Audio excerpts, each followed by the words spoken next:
This part is called the ear of the corn, and it has nothing to do with ears, but it's the husks that we peel back that we see the kernels of the seeds inside. Each kernel is a seed. It's estimated there are from 500 to over 1,000 seeds in a single ear of corn.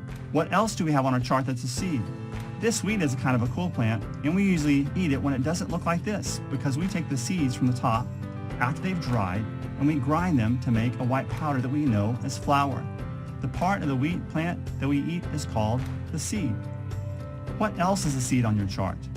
This is a pretty easy one because compared to some of the others, it actually has the name seed in its name. These are sunflower seeds, and I'm going to slide this one over here too.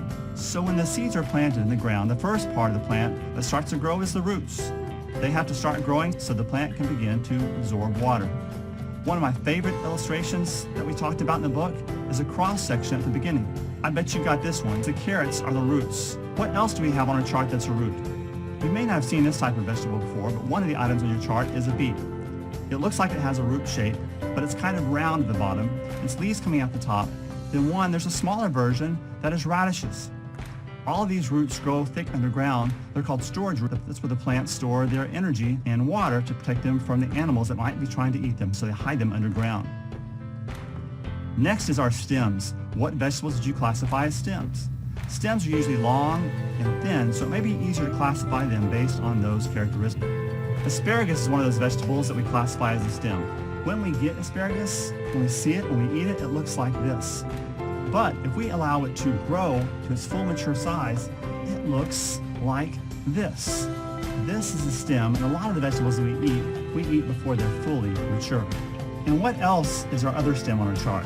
If you said celery, you're right. A lot of times, even when you buy celery, you can still see the leaves attached to it. That's another clue that would be classified as a stem. Leaves can come in different shapes and sizes, but their job is to soak up sunlight, so most leaves have a flat surface. What two vegetables did you classify as leaves? If you said spinach and lettuce, you are right. Did you know that you eat flowers? That is what a broccoli plant typically looks like when we pick and eat it. Dark green tops of the flower buds that are getting ready to pop open, but if you let these keep growing, these flowers will pop out and they'll look like this. The other vegetable on the classification chart that is also a flower has the word flower in its name. It is the cauliflower. And did you know that the cauliflower and broccoli are actually related? So they both are usually harvested just before those flower buds pop open. Now you may be thinking, wait a minute, I also eat the stems of both of these vegetables. Well, you're right. They are both stems and flowers, but for this classification we are listing it as flowers because that's the main part that we eat and that we think about when we talk about broccoli and cauliflower. Those tops are called florets.